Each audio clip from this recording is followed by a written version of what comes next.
نے فرمایا کہ جو شخص پہلی رات قبر میں چاہتا ہے کہ نور آئے اور نور بھی نبی اور آل نبی کا نور آئے، وہ کثرت سے سورہ ملک پڑھا کرے، سورہ ملک کی تلاوت کیا کرے۔ جانتے ہیں جاننے والے صاحبان علم تشریف فرمائیں کہ ہمارے ایک اور عالم گزرے ہیں، علامہ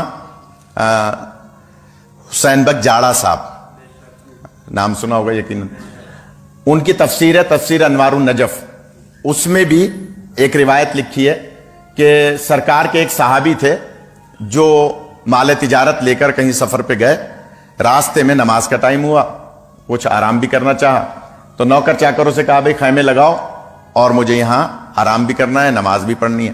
جب خیمہ لگا کے نماز پڑھی تو نماز پڑھ رہے تھے کہ دوران نماز کوئی آواز آئی، بے شک اللہ کا وعدہ سچا ہے۔ پھر آواز آئی، بے شک اللہ کا وعدہ سچا ہے۔ جب 3 مرتبہ آواز آئی تو پریشان ہوئے، نماز سے فارغ ہوئے، نوکر چاکروں سے پوچھا بھائی کس کی آواز تھی؟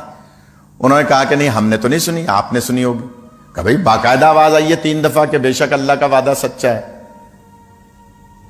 نہیں سمجھ میں آئی، سفر مکمل کر کے مدینے پہنچے، سرکار کی خدمت میں سرکار انوار النجف تفسیر اٹھا کے دیکھ لیجئے گا سورہ ملک کی تشریح میں اور تفسیر میں، کہ کہا کہ سرکار راستے میں ایسا ایسا ہوا، میری سمجھ میں نہیں آیا کس کی آواز تھی۔ اب اس پہ بھی آپ نہیں بولے اور فضائل پہ بھی نہیں بولے تو پھر میں یہ سمجھوں گا کہ مجھے نہیں پتا آپ کیا سننا چاہتے ہیں۔ تو میں جملہ کہہ رہا ہوں، سرکار سے پوچھا کہ سرکار یہ مسئلہ حل نہیں ہوا، یہ کس کی آواز تھی؟ آپ فرماتے ہیں میں علم نبوت سے بتاؤں یا تم بتاؤ گے تم کون سی سورہ نماز میں پڑھ رہے تھے؟ یہ حال ہی، مارکس لگانے کا مطلب نہیں ہے سبحان اللہ نہ کہا جائے۔ تم کون سی سورہ پڑھ رہے تھے، کون سی سورہ پڑھ رہے تھے میں بتاؤں؟ اس نے کہا سرکار آپ تو بہتر جانتے ہیں لیکن میں سورہ ملک کی تلاوت کر رہا تھا۔ سرکار فرماتے ہیں تمہیں نہیں پتا، جہاں تم نے خیمہ لگایا تھا اس کے نیچے میرے ایک صحابی کی قبر تھی اور اسی قبر پہ کھڑے ہو کے تم سورہ ملک پڑھ رہے تھے۔